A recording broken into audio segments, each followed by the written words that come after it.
Okay, good afternoon, everyone, to everyone in Eurozone, and good morning to everyone who's joining us from the New York region. And just a brief about urbs. So we are a commercial arm to the export platform under Swedish industry. And what we essentially do, we try to get this knowledge, technology, finance, and insurance products combined to give a solution to as close as possible to the end user.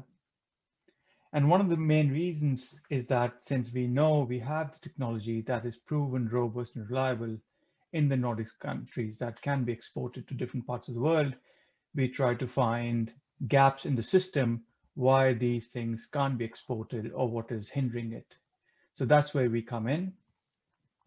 And we have a sort of multi-factor approach where we work with different stakeholders to de-risk the solution. And in that way, we also enable the investors a lot of comfort. So you can see us also as a platform where we enable the investors to come in and invest in solutions that are transparent, secure, and are quite reliable. One of the main reasons in New York that attracted us about 2-3 years ago was essentially the regulatory drive that was creating a market initiative that is essentially unprecedented that we've seen before. And we have the solutions that we could deploy in New York. Of course, there were gaps, but that would give a scale which is pretty impressive. So we see the work that is done by NYSERDA. We've been very fortunate to be able to be in touch with NYSERDA and also have partnered with Heinz in different projects. So to see the scale is pretty amazing. And I think that gives an opportunity for a lot of SMEs, small tech innovative companies to take advantage of this drive and this ambition by New York City to decarbonize itself over the course of time. One of the main drivers for us is to give the solution to create a market drive, because once the market takes these solutions on board, that's the easiest way we can drive the transformation and drive the decarbonization. So during the course of time, we've found many partners that are aligned with these things. And I will, without taking more time, I think it'll be very interesting for the audience to listen to how NYSERDA has worked and how real estate developers, in this case Heinz, are thinking to take this challenge and what processes they have created. Thank you.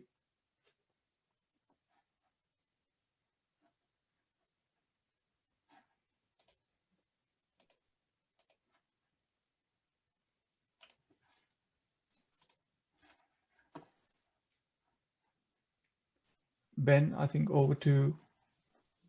Yep, please go ahead, Monica. Okay, great.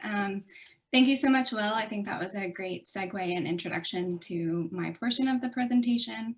So my name is Monica Ridgway, and I'm a project manager on the Advanced Efficiency Solutions team at the New York State Energy Research and Development Authority, or NYSERDA, which is essentially New York State's Department of Energy.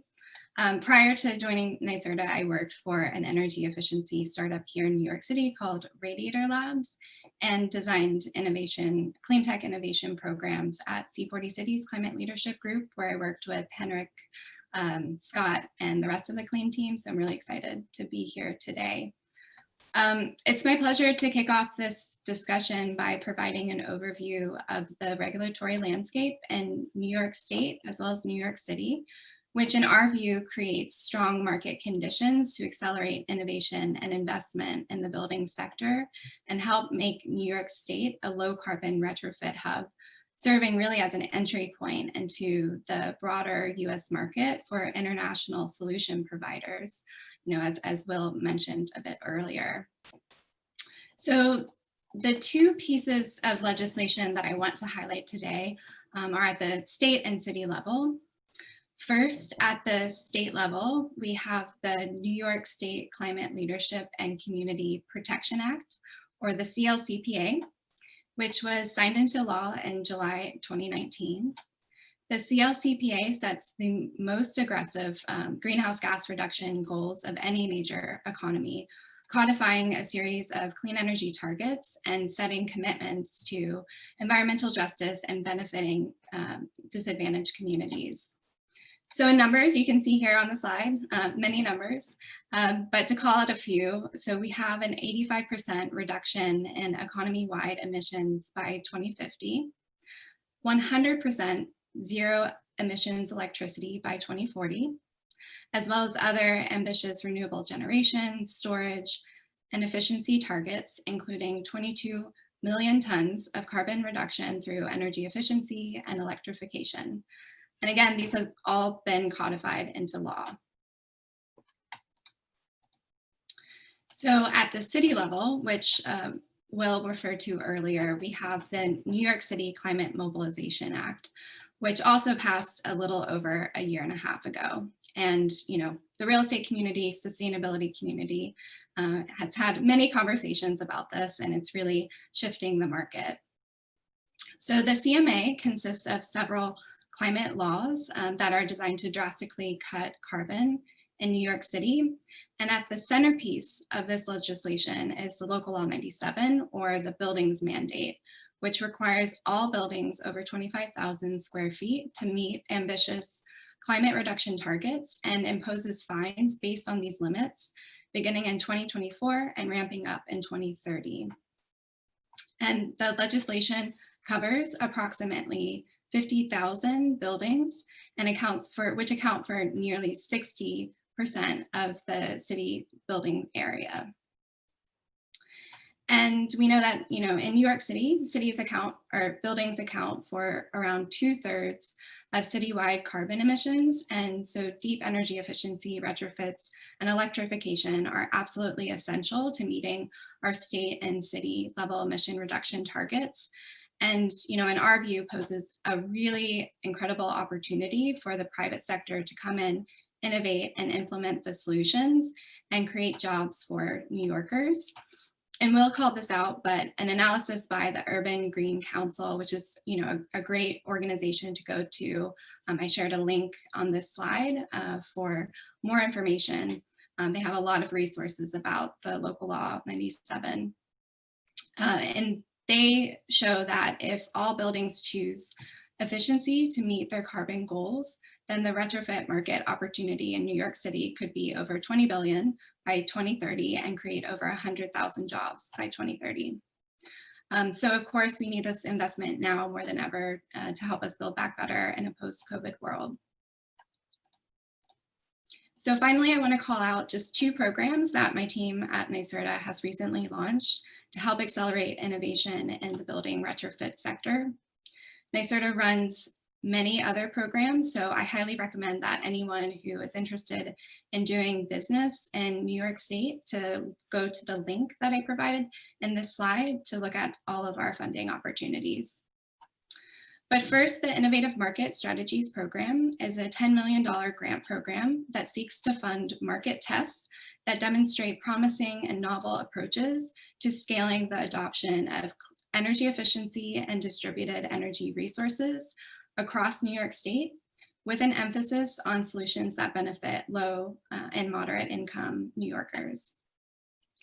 And second, we recently launched the Empire Building Challenge, which is a $50 million public-private partnership to develop a new generation of high-rise, low-carbon buildings to combat climate change and create jobs for New Yorkers. The program funded the research project by Rocky Mountain Institute, which Connor Ustry will present today. Again, these are just 2 of the many funding opportunities, so please go to our website and look at the other funding opportunities that are available.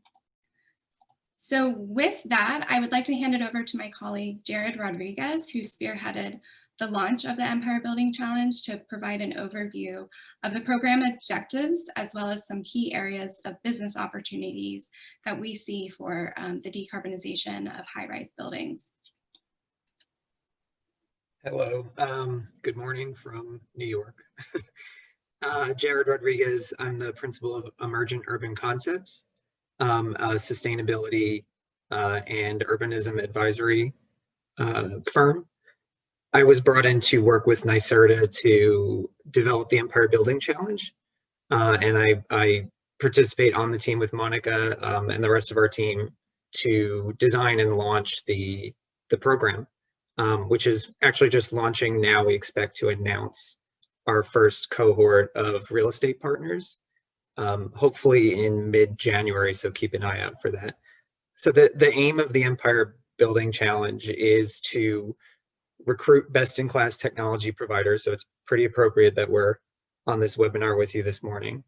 We're looking to attract and recruit best-in-class equipment manufacturers globally, solution providers and other businesses to invest in business development, innovation, and product development to overcome what we see as pretty major barriers that are preventing New York's tall and very large buildings from achieving carbon neutrality. Tall buildings in New York are unique. There are some very specific issues that are preventing these buildings from making appreciable gains in emissions reductions. The real estate community was very positive about our program. We had 38 Empire Building Challenge applications. These included submissions from some of the largest real estate, commercial and multifamily owners in the world. The combined commitments to carbon neutrality were for at least 100 million square feet of residential and commercial space, and those carbon neutrality commitments were by or before 2035, which is really exciting. So we have a commercial and multifamily real estate industry that's aggressively pursuing emissions reductions and carbon neutrality targets based on our program. And based on a lot of research and discussion with these firms, we found that there's a good deal of limitation in what's available to these companies in the space of thermal storage and energy distribution innovation.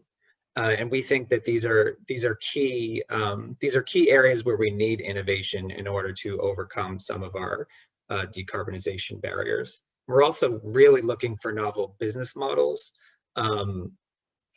defrayment of risk, and new financing models to help these buildings move toward their carbon neutrality targets.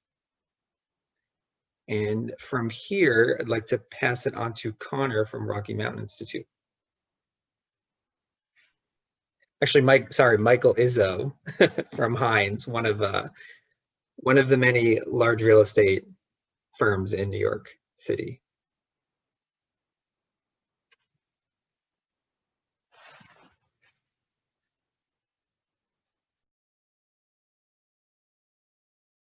Michael, you have the microphone in mute. Yes, I do. Okay, thank you. Just wanted to start by introducing myself. Michael Izzo from Hines, mainly working in the New York office. Was previously a mechanical engineer, came up through the ranks in the design community and moved over to the ownership and development side, all within the hospital and laboratory design and construction community. So a little bit about Hines. We're a global, very vertically integrated company in 24 countries and many cities throughout the world. We handle investment management all the way through to property management, asset management, construction management, about $140 billion in assets. It's a very much a family felt type of firm where Jerry Hines has been involved since day one. Unfortunately passed away this year, but that family environment still lives on throughout the company. And sustainability has been ingrained with Hines ever since the beginning. We were founded in 1957 by Jerry. He was a mechanical engineer as well, so sustainability was at his core focus. You can read all this on our sustainability report, but we've been a Sustained Excellence Energy Star Award winner for the past decade. And I think the middle quote is one that resonates most with me, in that, Jerry never believed in the status quo. Innovation is really just a state of mind. And I would say that innovation is not only a state of mind, but it's a state of optimism and open-mindedness. And then on the right there, we did a survey in 2019 to ask our tenants, what does sustainability mean to them? And what was interesting was that 75% of them said it was a healthy environment. You know, half of them said it was a mission of their CSR goals and initiatives. Another 50% said cost savings, and so on and so forth. So a little bit about the work that I do on a day-to-day basis. Really, Hudson Square Properties, which is situated in downtown New York, is comprised of 3 owners, one of them being Trinity, who's a longtime landowner since the 1700s. Norges Bank, who I'm sure everyone's familiar with, the sovereign wealth fund of Norway, they're an equity partner, and then Hines, we're an equity partner, as well as the operator, property manager, asset manager, to run these buildings every day. And here's the 12 buildings, about 6 million square feet. They're all buildings that were built in the Great Depression, except for one. One of them is actually landmark or listed, as I think you guys call it on your side of the pond. But they're these large concrete, 17-story-ish, some of them are 1 million square feet buildings in downtown Manhattan. And most of our tenants are TAMI tenants, just in the advertising, media, and technology space. You can see here how Hudson Square is situated within New York. It's scattered between West Village and the water. And some of the tenants like Google, PepsiCo, Squarespace, all these very progressive media companies are starting to put a lot of pressure and make some very advanced and far-reaching, forward-thinking climate goals. So for us, when the legislation came down in 2019, both at the city and state level, I think we really asked ourselves, are we doing the best that we can? And here's just a little bit sneak peek behind the curtain. The dashed lines are the carbon intensity targets. So the horizontal line here is the target for New York City in 2030. And here's the line for the target in 2050. And you could see that 9 out of our 12 buildings are well above that target. So we started on a mission to understand how we can move and better align ourselves with both the city and state and just our general sustainability goals, both for Heinz and our tenants. I think it comes down to these 5 barriers that we've seen in the marketplace. I say perceived risk because I don't think it's actual risk. It's the risk of doing anything that we've done other than what we've done before. The lack of broad knowledge. For me, I was lucky enough to spend a lot of time with URBS and even in the Nordics, and there's a lot of misinformation in our marketplace on what the technologies are, what they can do, how low they can operate to. They don't work in big buildings. I mean, if I've heard it, you can name it. And then the system silos.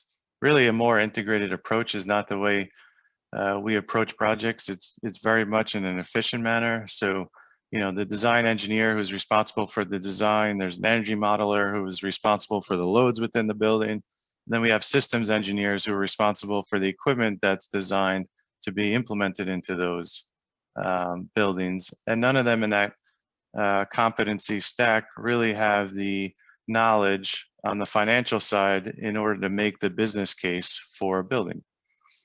And then the cost of energy for us is around $3 a square foot, give or take. But we realize the cost of real estate is quite high in New York, anywhere from $80 a square foot in rent. And the cost of employees is probably 10 times that. So energy efficiency measures sometimes get lost in all the underwriting within a project. And then the tenant landlord sort of dysfunction, or I'll call it miscommunication. Really, the tenants don't have much say in the infrastructure that gets put into a building. So how do we close the gap? And when the tenant benefits, how does the landlord, push those benefits in a more equitable way? And with barriers, I always think there's opportunity. And one of the things that we've seen and worked very hard on is an integrated energy solution. So not our linear system of take, make, waste model. How do we provide a solution and reduce the amount of wasted energy within the building and reduce our water use as well? A lot of people are talking about battery storage, but we know the complications of mining and non-sustainable aspects of the hazardous waste at the end of life of those batteries. So for us, really thermal storage is key. And how do we take that electrical energy when it's being produced by renewables, store it within the building to be used as quickly as possible back into the system. Then renewable energy production, I mean, solar panels have precipitously come down in cost as well as their efficiency gains, but in large, tall buildings, they still don't make too much sense. So are there other ways to take that thermal storage and convert it back into electrical energy when it's needed during off hours, et cetera? And once we get the integrated system solutions and all those other aspects into play, it's really layering on digitalization and using the data we have in the building, not only from, I mean, we look at it in 3 ways: user experience, OT, operational technology, and then energy efficiency. So how do we integrate our infrastructure to the health and well-being of the occupants? And then it's innovative financing, not using simple payback methods to determine whether a decarbonized future makes sense or not, but really lifting the barriers that we saw before in order to push the projects and financing along. And for us, our goals are really, continue to be a leader within the industry. The definition of sustainability has changed quite a bit. I would argue that sustainability is probably not even relevant that much anymore. Who wants to sustain what we've been doing? We want to progress further than that. Reducing costs within the asset increases asset value, both for us and the tenant. So doing that in an equitable way is really something that we strive for. And in the end, we're real estate owners. We're trying to provide a better, healthier, more appealing environment for our tenants. And a lot of those items can be seen in a new building that hasn't been released to the market yet, but what we'll find is that we're well ahead of the New York City targets and using the same approaches that I've shown before. And URBS has been a big part of that, as well as the Hines team and the local design consultants. And then we partnered with NYSERDA. How do we take that knowledge in a new building and put it into an existing building, knowing that there's going to be much more disruption within that building? There's much more complications and legacy of existing systems, fossil fuel burning systems. So we're currently underway with that, and hopefully by February we'll be releasing just a master plan on how we get there, and really looking for technology to progress that along as well. And then backcasting, looking at what is the most progressive sort of goal, and taking these 1930 buildings, how do we make them net zero? We can make them very energy efficient, but how do we take them that extra step? I'll just leave on this last slide, which I really love and probably overuse these days, but don't lose sight of the forest for the trees. One single technology, we're trying to put this very complicated puzzle together, financing, tenancy, built environment, et cetera. And there's many different stakeholders, and how do we put that puzzle together? And it won't be one simple technology that does it, but it'll be an integrated, robust, holistic solution which really moves the needle. So thank you guys for listening, and I'm going to pass it over to Connor from RMI. Thank you, Mike. I'm just going to share my screen.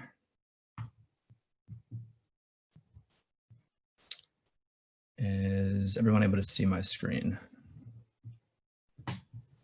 Yep. Yes, yes. Great. So good morning, good afternoon, depending on where you are. My name is Connor Usry. I'm an associate on the buildings team at Rocky Mountain Institute, which, for those of you who don't know, is a nonprofit research and consulting institution. We're focused on accelerating climate change-driven market and policy adoption.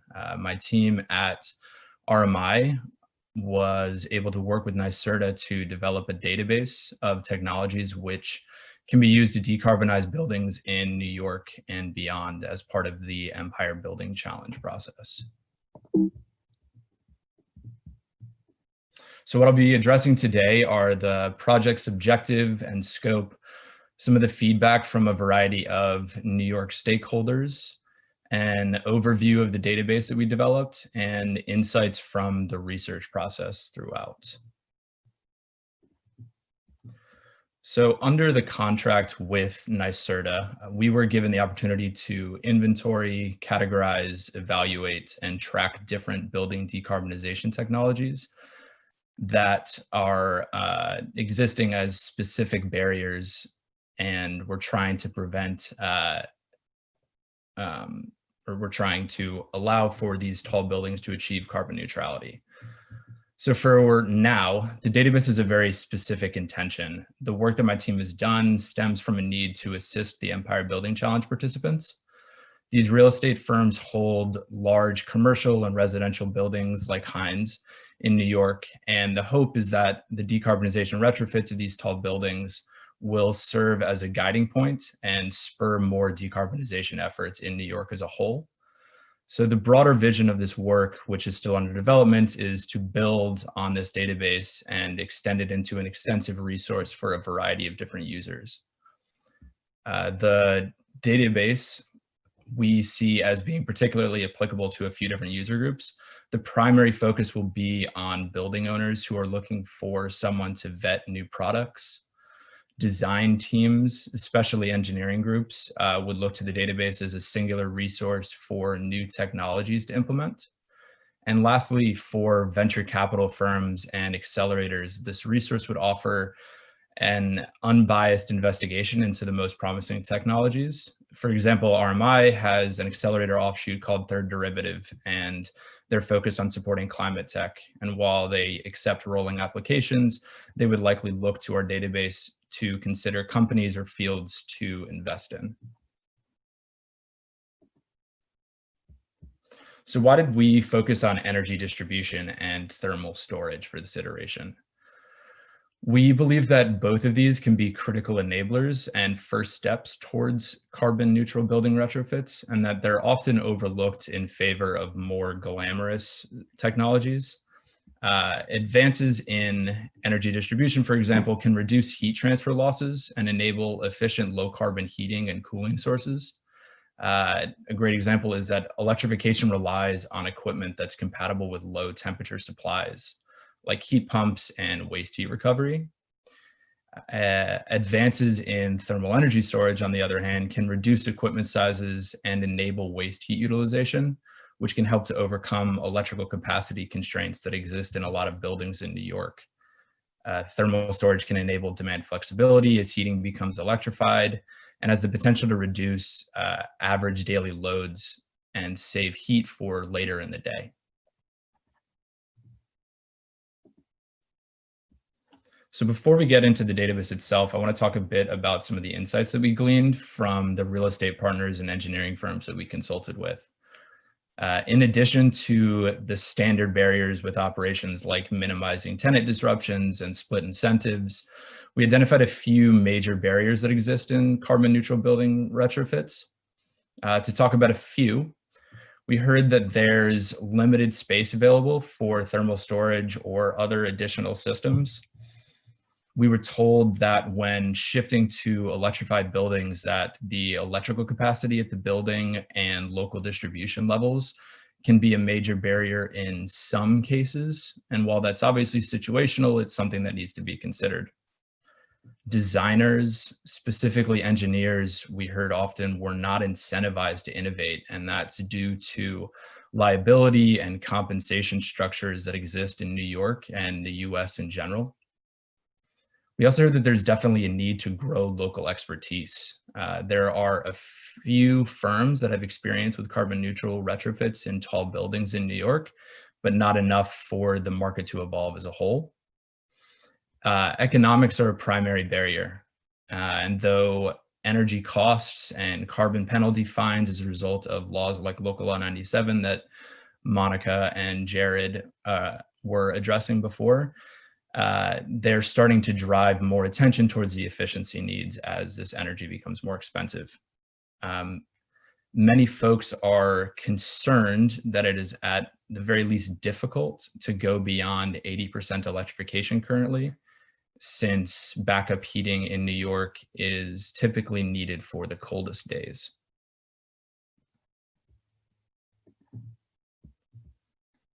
Specifically on the database effort, We heard that carbon neutral retrofits are becoming a priority, which is great news. And while there are only a few leading firms, there's a great opportunity for knowledge sharing in order to establish best practices and approaches.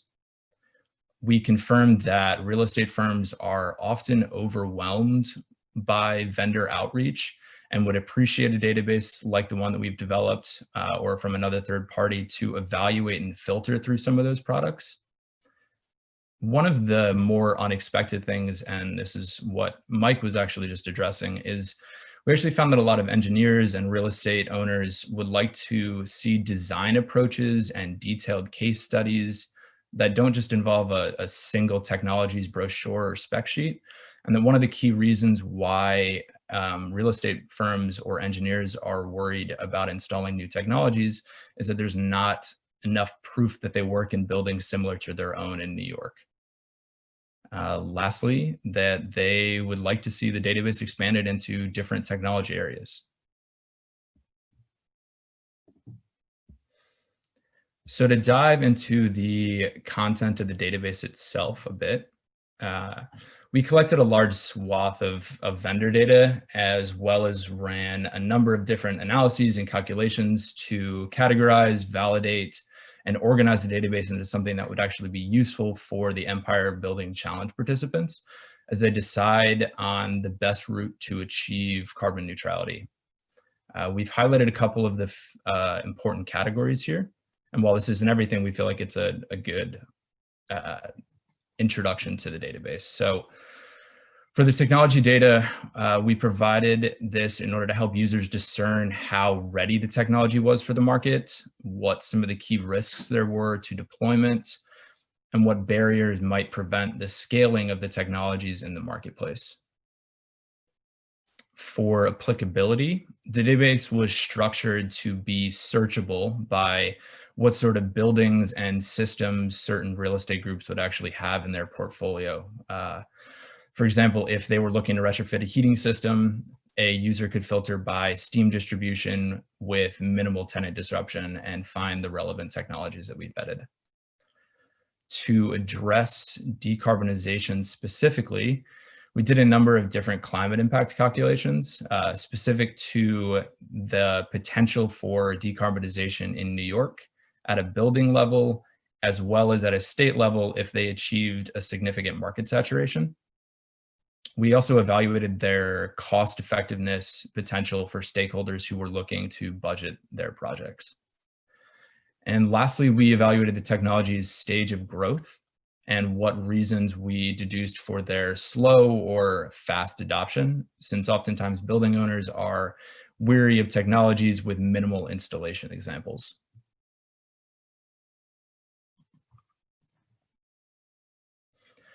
So after evaluating a few hundred products, we whittled down the list to 64 initial technologies and 4 design concepts, which we believed were the most promising in the energy distribution and thermal storage realm. So I'm going to talk about a few of those here. For energy distribution, the highest concentration of hopeful technologies that we collected and believe had the most promise were in the zone heat transfer devices, such as radiant panels, valence units, chilled beams, and advanced fan coil units. Outside of that, we saw a number of interesting additives and fluids which could be used in closed loop systems, like surfactants for lowering the surface tension of water in order to minimize friction. While full decarbonization is going to require moving away from steam eventually, New York still has a large number of buildings with steam systems. So we incorporated technologies into the database like radiator modulation and better heat exchangers for steam systems. And lastly, we included technologies that supported local direct current power distribution, ones that minimized domestic hot water recirculation, and sealants for improved forced air HVAC distribution. On the thermal storage side, many of the technologies that we included involved phase change materials. For those who aren't as familiar with PCMs, they are substances that absorb and release thermal energy during the process of transitioning phases, usually between a solid and a liquid, and can be made up of a variety of different materials for different use cases. So we saw a lot of promise here. We saw phase change materials that could be incorporated into the building envelope to enhance the thermal inertia of the building, pumpable phase change material, which could be injected into thermal closed loop systems to carry energy at a higher density, as well as phase change materials integrated into systems to capture waste heat directly.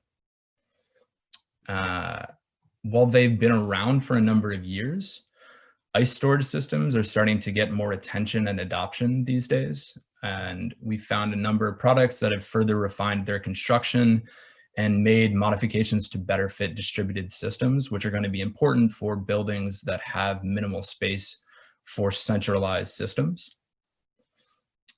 Lastly, a few other technologies that we found that were promising included sewer waste heat recovery, thermochemical storage, and vacuum insulated hot water.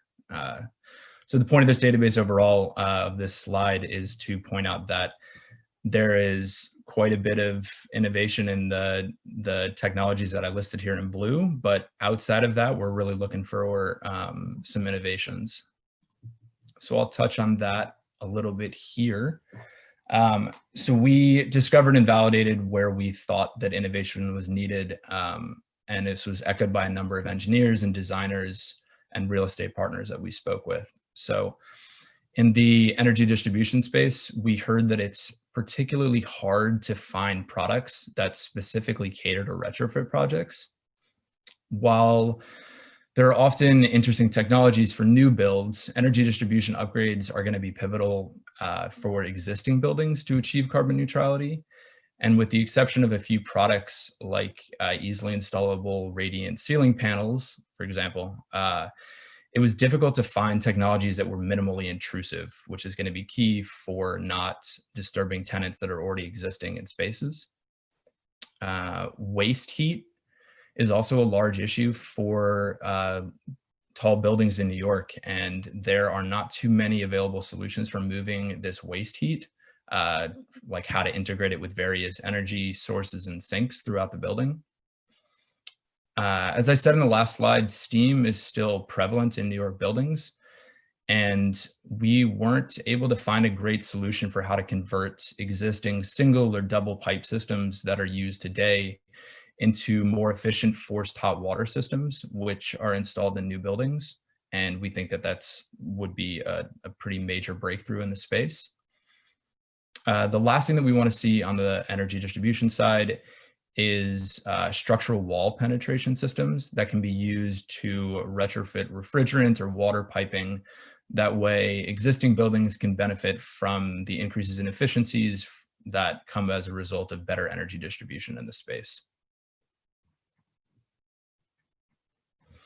For thermal storage, we're always seeking products with higher energy densities and lower costs, as well as innovative business models to monetize the waste heat in many New York buildings, integration with passive systems like natural ventilation, and thermal storage that's integrated into heat recovery chillers to better enable buildings to flex their energy demand. Last thing is, in order to overcome some of these broad market barriers, we'd like to see contract structures that better reward design and engineering teams so that they don't have to shoulder all of the risk for the installation of new technologies. We would also like to see and hopefully facilitate some better collaboration all along the construction ladder, from manufacturers to engineers to building owners. Thank you all very much. While the database isn't publicly available yet, you can email the Empire Building Challenge team at this email address that's listed. And for more information about our research or RMI's efforts in general, please feel free to reach out to me at my email address. Thank you very much.